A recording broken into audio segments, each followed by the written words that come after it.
할렐루야! 예, 오늘 이 시간 제가 은혜로운 교회에서 하나님 말씀을 선포하게 되었는데요. 너무나 두렵고 떨립니다. 저의 심장 소리가요, 지금 쿵쾅 거리는데 그 심장 소리가 얼마나 큰지 저의 귓가에서는요, 천둥 소리같이 들립니다. 그렇지만 성령 하나님을 의지해서 간절히 담대히 하나님의 말씀을 선포하겠습니다. 오늘 말씀의 제목은요, 벼랑 끝 기도라는 제목을 가지고 하나님의 말씀의 은혜를 나누기를 원합니다. 제가 동강교회에 부임하면서요, 신선한 충격을 받았어요. 어떤 충격이요? 네, 신선한 충격. 먼저는요, 찬양이 그 어떤 교회보다 뜨거웠다라는 거예요. 제가 금요 예배 때 저기 앞자리에 이렇게 앉아 있었는데요, 너무나도 기쁘고 감격스럽고 은혜가 넘쳤습니다. 그런데요, 예배를 드리면서 한 가지 걱정이 되는 것이 있더라고요. 드럼 치는 청년의 손목이 괜찮을까 하는 걱정이었어요. 제가 봤을 때 드럼 비트가 굉장히 빠르잖아요. 쿵딱쿵 쿵딱쿵 쿵쿵딱쿵 쿵딱쿵 이렇게 빠른데 저걸 어떻게 치지라고 하면서 손목은 괜찮을까라고 청년을 딱 봤어요. 그런데 드럼 치는 성년이 드럼을 어떻게 치냐면요, 그 빠른 비트를 한 손으로 치는 거예요. 쿵딱쿵 쿵딱. 정말 놀랬거든요. 우와, 대단하다. 그리고 그것보다 더 놀라운 것을 발견하게 되었는데요, 저의 왼쪽 편에 이렇게 봤었는데 시선을 옮겼는데요, 머리가 희끗하신 우리 성도님께서 그 빠른 리듬에 바운스를 타면서 통통 치면서 이렇게 막 찬양을 하더라고요. 정말 놀랐습니다.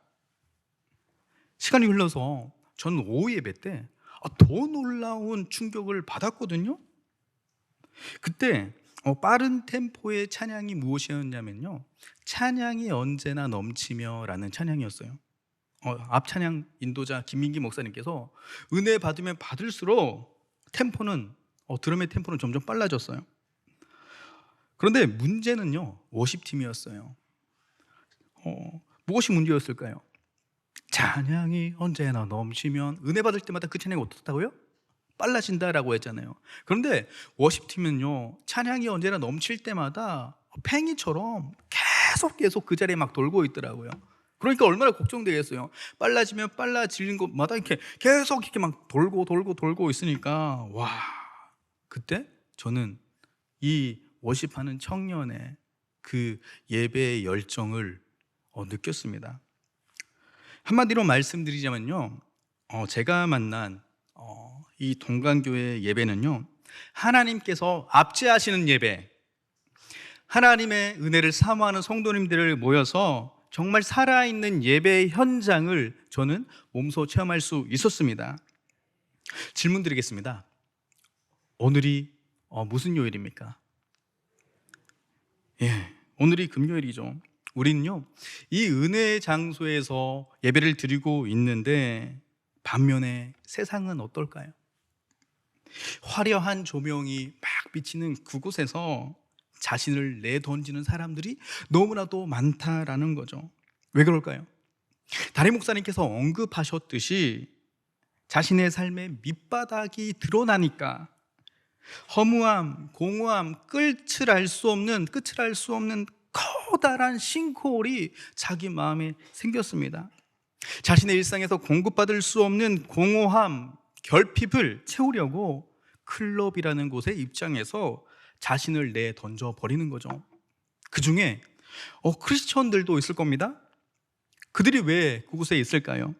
화려한 조명에서 자신의 삶을 일탈시켜서 왜 그 자신이 그 클럽이라는 곳에서 내던져 버릴까요?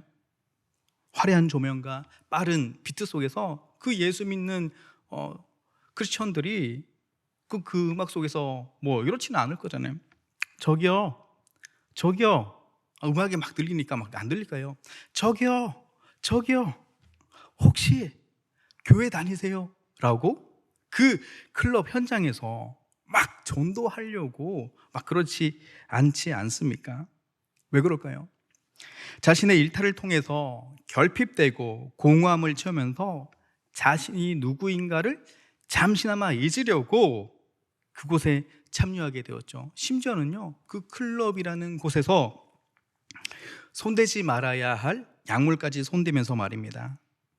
우리의 일상이 깨어져 버리고 빛이 드러난 상태, 그러한 세상, 어쩌면요, 우리의 내면에 이러한 앙금들이 남아있다라는 거죠.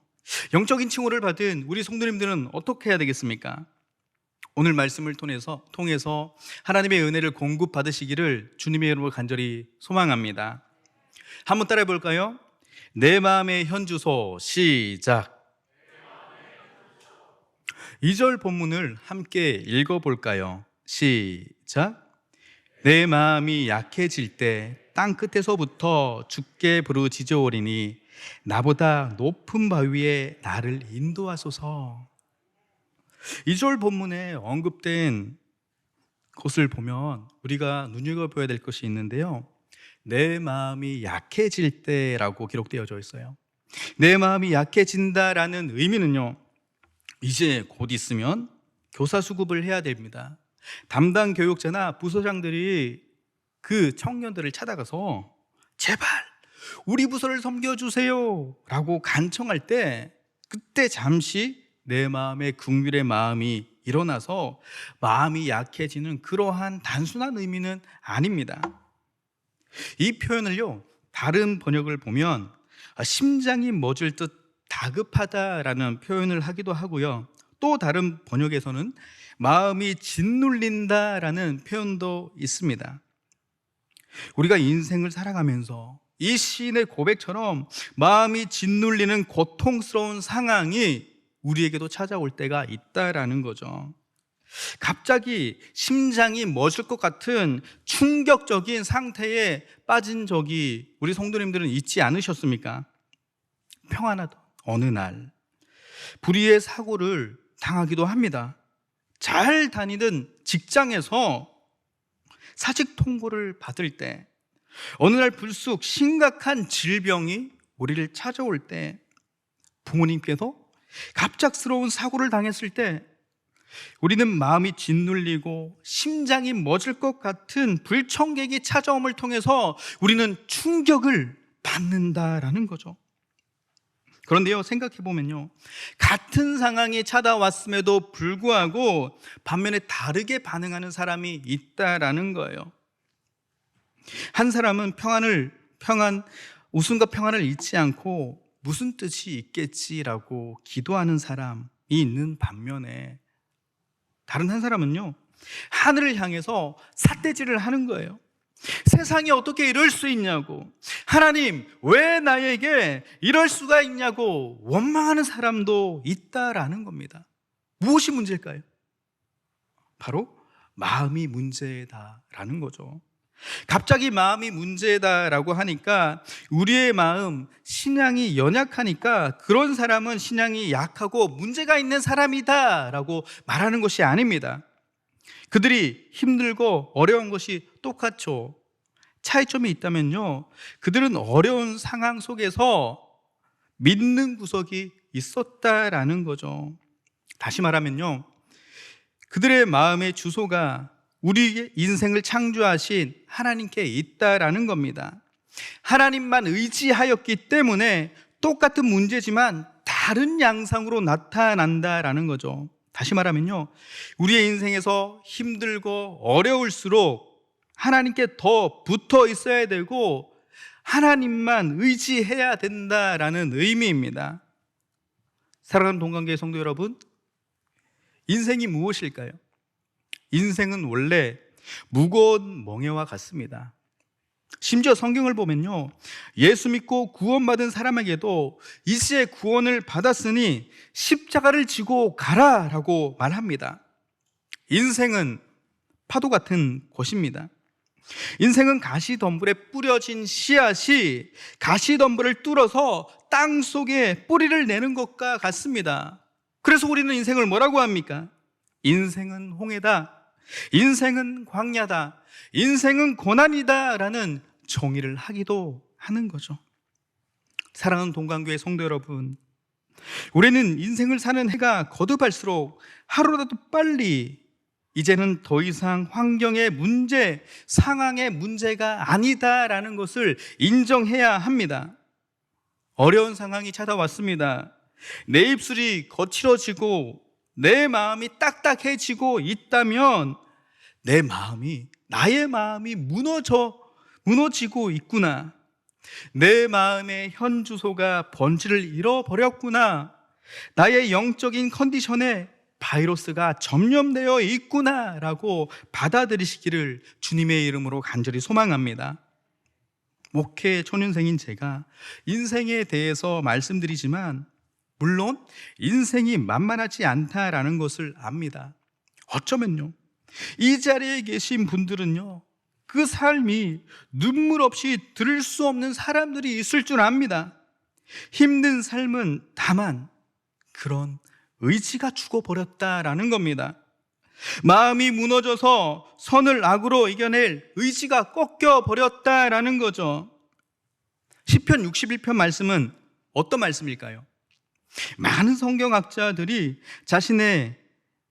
다윗이 자신의 아들 압살롬의 반역으로 인해서 도망치는 것을 그렇게 도망치면서 지은 시라고 이렇게 의견을 모으고 있습니다. 다른 사람도 아니라 아들놈이 배반해서 아벨을 향해서 칼을 겨누니까 그 마음이 얼마나 무너지겠습니까? 저에게는요 3명의 딸이 있습니다. 지난주 미취학부에서 마의 주님이라는 간식을 주셨더라고요. 아시죠? 마이쮸 젤리입니다. 제 막내딸의 손에 있는 그 마의 주님을 제가 달라고 간청했어요. 예린아, 마이 주님 마이쮸 젤리 하나만 주면 안 되겠니? 라고 하니까 그때 제 사랑하는 막둥이가요, 그 마이 주님 젤리를 뒤에 이렇게 감추더라고요. 이렇게. 그때 저는요 용기를 내어서 한 번 더 물었어요. 예린아, 젤리가 좋아, 아빠가 좋아? 라고 하니까 제 딸 예린이가 뭐라고 대답했을까요? 제 딸은요 주님과 같았던 그 젤리라고 거침없이 대답을 하더라고요. 그때 저는 백지영 씨가 부른 찬양 같은 그 노래가 생각났어요. 총 맞은 것처럼 정말 가슴이 너무 아파. 가슴이 진짜 너무 아프더라고요. 그런데요, 오늘 이 다윗도 어떻습니까? 마음이 무너지니까 심장이 멎어버릴 것 같은 고통이 있다라는 겁니다. 다윗이 고통스럽게 하나님께 부르짖은 후 다시 하나님께 고백을 하는데요, 3, 4절 말씀을 읽어 보겠습니다. 시작. 주는 나의 피난처시요 원수를 피하는 견고한 망대이심이니이다. 내가 영원히 주의 장막에 머물며 내가 주의 날개 아래로 피하리이다. 아멘.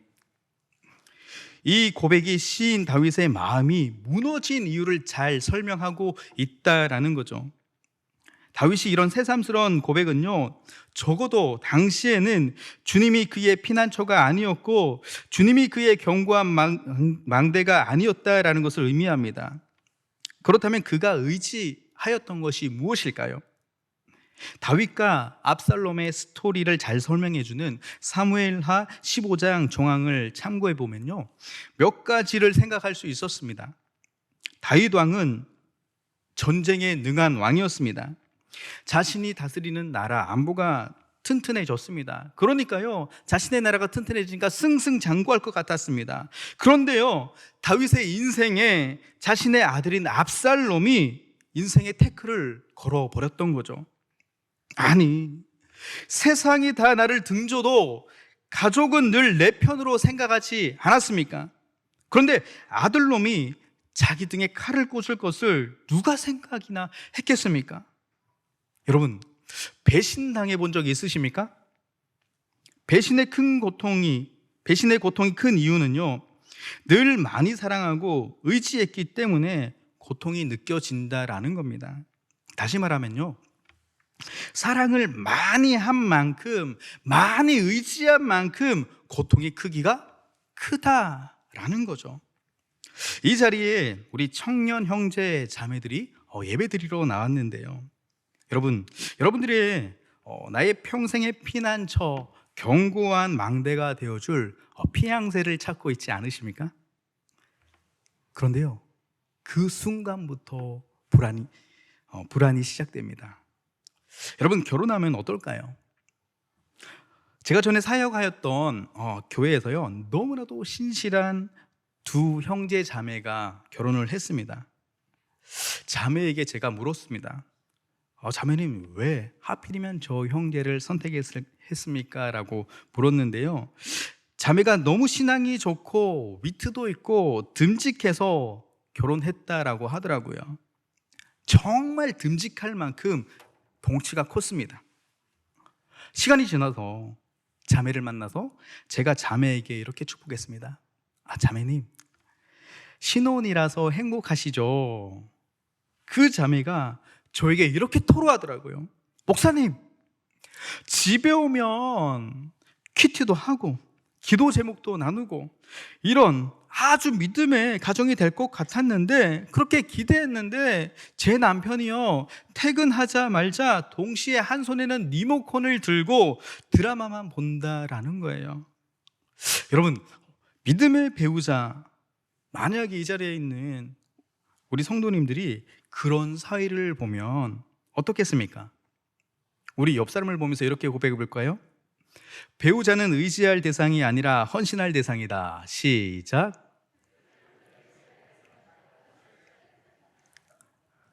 아무튼 우리는 인생을 살면서 의지할 것이 아닌 것에 의지하다가 그것이 무너지면 우리 인생도 함께 무너지는 것 같은 경험을 합니다. 그런 사람을 원망하고 상황을 원망합니다. 왜 저 인간은 저런 건가? 왜 나에게만 이런 일이 일어나는 건가? 라고 막 말을 하는 거죠. 그러나 여러분, 기억해야 합니다. 저 인간이 문제고 이런 상황이 문제이기 이전에 우리의 마음이 문제입니다. 우리가 잘 아는 잠언 4장 23절 말씀에 이렇게 기록되어 있습니다. 함께 읽어보겠습니다. 시작. 무릇 지킬 만한 것보다 더욱 내 마음을 지키라. 생명의 근원이 이에서 남이니라. 아멘. 여러분, 우리의 마음의 현 주소가 잘못되어서 그렇습니다. 그러면 하나님으로 벗어난 마음을 어떻게 다시 하나님의 궤도 안으로 돌릴 수 있을까요? 따라해 볼까요? 벼랑 끝에서 부르짖는 기도. 시작. 2절 말씀을 다시 한번 읽어보겠습니다. 시작. 내 마음이 약해질 때 땅끝에서부터 주께 부르짖으오리니 나보다 높은 바위에 나를 인도하소서. 아멘. 시인이 마음이 약해져서 마음을 회복하기 위해서 하는 행동이 무엇입니까? 땅끝에서 주님을 불렀다라고 말합니다. 저는 이 땅끝의 의미가 벼랑 끝에 서 있는 모습으로 저에게 다가왔습니다. 시인이 말한 땅끝, 벼랑 끝은 어디일까요? 시인의 지리적 위치를 보면 자신의 궁전, 하나님께 늘 예배드렸던 성전과 멀어졌다라는 의미일 수도 있습니다. 시인의 땅끝의 의미는 자신의 인생이 낭떠러지 벼랑 끝에 몰려 있다라는 의미이죠.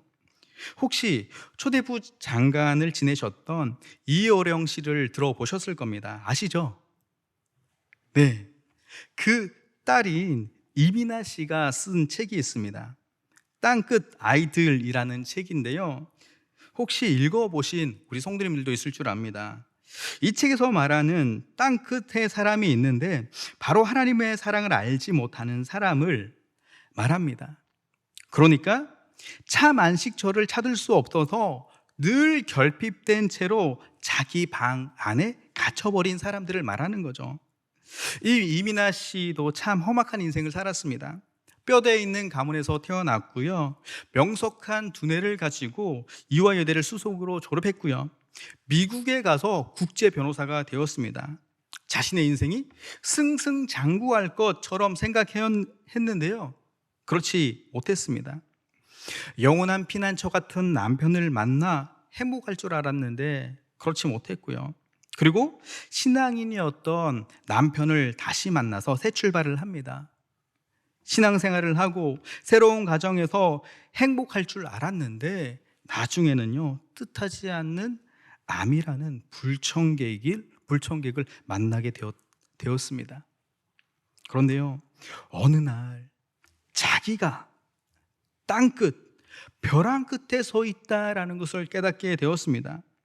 그곳에서 만난 하나님으로 목회자가 되어서 청소년들을 위해서 하루하루 사시다가 하늘나라를 위한 삶을 사신 분입니다.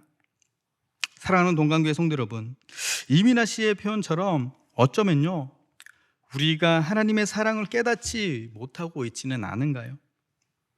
나의 결핍과 부족함을 채우려고 아등바등거리고 있지만 이것도 안 되고 저것도 안 되어서 낙심하였다면 우리 역시 땅끝, 벼랑 끝에 서 있다라는 겁니다. 시인 다윗은요, 자신의 능력으로 쌓아올린 나라가 한순간 피부치 아들에게 배신을 당하면서 벼랑 끝에 서게 되었습니다. 시인이 뭐라고 기도합니까? 나보다 높은 바위에 나를 인도하소서라고 합니다. 세번역 성경에는요, 내 힘으로 오를 수 없는 저 바위에 나를 인도하소서라고 적혀져 있습니다. 그러니까 우리의 마음의 주소가 하나님이 아니라 다른 곳에 있다면, 내 마음이 흔들려 약해져 있다면 다른 환경을 찾아 떠나지 마십시오. 나의 반석이신 주님 위에 서십시오. 다윗의 기도를 회복하기를 소망합니다. 그러면요, 아무리 위험천만한 상황이 와도 흔들리지 않습니다. 다윗은 자신을 높은 바위 위에 세워달라고 요청한 후에 이렇게 고백하죠. 3, 4절을 다시 읽어보겠습니다. 시작. 주는 나의 피난처시여 원수를 피하는 견고한 망대의 시민이이다. 내가 영원히 주의 장막에 머물러 내가 주의 날개 아래로 피하리이다. 아멘. 한글 성경에는요, 기록되어져 있지 않지만 히브리어로 왜냐하면이라는 접속사가 생략되어져 있습니다. 접속사가 있습니다. 다시 말하면요, 시인이 이렇게 고백하는 거예요. 왜냐하면 주는 나의 피난처시요 원수를 피하는 견고한 망대의 시민이다 라고 말하는 겁니다. 사랑하는 동강교회 성도 여러분, 우리가 주님을 반석으로 삼아야 할 이유가 있습니다. 오직 주님만이 나의 피난처가 되실 수밖에 없습니다. 견고한 망대입니다. 하나님이 다윗이 이 사실을 몰랐던 것은 아닙니다. 그러나 우리도 그렇듯이 다윗이 인생을 살다 보니까 더 좋은 것이 보이고 화려하고 최상급 인생만 보였기 때문에 진정한 피난처, 망대 대신 하나님을 잠시 잊었던 모양입니다. 사랑하는 동강교회 성도 여러분, 다윗은 지금 벼랑 끝에 서 있지만 벼랑 끝이 아닙니다. 다시 시작하는 길목에 서 있었던 것이죠. 땅끝, 벼랑 끝은 길이 보이지 않습니다. 그러나 그 길을 통해서 아무도 보지 못했던 하나님이 보이기 시작한 겁니다. 그런 의미에서 다윗에게는 땅끝, 벼랑 끝이 아니라 다시 시작하는 길목에 서 있었던 겁니다. 땅끝의 길이 끊어져 이제 아무것도 보이지 않기 때문에 이제는 하나님이 보이기 시작한 곳이 그 벼랑 끝, 땅끝이라는 겁니다. 우리에게도요, 내가 감당하지 못하고 죽을 것 같은 그곳이 바로 하나님이 보이기 시작하는 곳, 하늘나라로 가는 곳, 땅끝은 내가 죽고 예수가 다시 살아나는 은혜의 길임을 발견하는 그 은혜가 있기를 소망합니다. 그러면요, 내가 죽고 주님만 드러난 참 성도가 어떻게 될 수 있을까요? 따라해 볼까요? 순간을 넘어 영혼에 접속하라. 시작. 5절을 함께 읽어보겠습니다. 시작. 주 하나님이여, 주께서 나의 소원을 들으시고 주의 이름을 경외하는 자가 얻을 내게 주셨나이다. 아멘. 지금 다윗의 기도를 보면요, 하나님께서 다윗의 소원을 들으시고 기업까지 주셨다라고 말합니다. 이건 좀 이상한 기도이죠. 다윗의 상황을 보면 여전히 아들의 칼날을 피하여 도망하고 있는 상태인데 자신의 상황이 모두 회복된 것처럼 기도하고 있습니다. 이것은 다윗이 반석이신 주님 위에 올라선 후에 상황을 보는 그런 관점이 바뀌고 있다라는 거죠. 늘 그렇듯이 기도는 상황을 변화시키기 이전에 기도하는 사람을 먼저 변화시킵니다. 시편 61편을 자세히 보면 그런 변화를 금방 느낄 수 있습니다. 마음이 약해져서 고통이 시작한 기도에 점점 자주 등장하는 단어가 있는데 바로 영원이라는 단어입니다. 4절에 내가 영원히 주의 장막에 머물며, 7절에 그가 영원히 하나님 앞에 거주하리니, 8절에 그리하면 내가 주의 이름을 영원히 찬양하며 잠시 있다 사라질 자신의 왕권이나 언제 배신할지 모르는 연약한 인간을 의지했던 그 다윗이 이제는 영원하신 하나님을 바라보게 되었다라는 의미이죠. 6절을 보면 그런 마음이 조금 더 구체적으로 표현되어 있는데 함께 읽어볼까요? 시작. 주께서 왕에게 장수하게 하사 그의 나이가 여러 대에 미치게 하리이다. 아멘. 시인 다윗은 자신의 사역인 왕의 일도 영원하신 하나님이 은혜를 주시지 않으면 지속이 불가능하다라는 것을 알고 은혜를 구하는 기도를 하고 있습니다. 사랑하는 동관교회 성도 여러분, 우리 마음이 흔들리거나 약해지지 않으려면 순간 있다가 사라질 것에 우리를 맡기는 것이 아니라 영원하신 하나님만을 붙들어야 될 줄 믿습니다.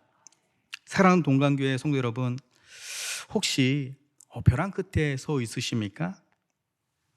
부끄럽지만 저의 가정사를 나누면서 오늘 말씀을 맺을까 합니다.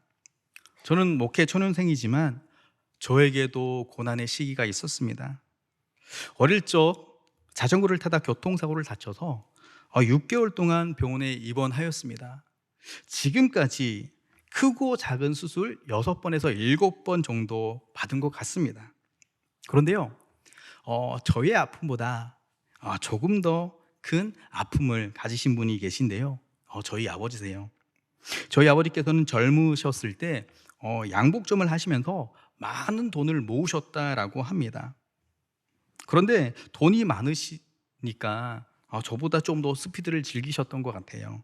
오토바이 사고를 나셔서 다리를 다치시고 수년 동안 병원에 입원하시면서 모아두셨던 물질을 다 병원비로 지출하셨다라는 겁니다. 그런데 아버지보다 조금 더 아픔과 고난이 많으셨던 분이 계신데요, 저희 어머니이십니다. 어머니는 결핵이라는 질병을 통해서 병상에서 4년이 넘는 병원 생활을 하셨습니다.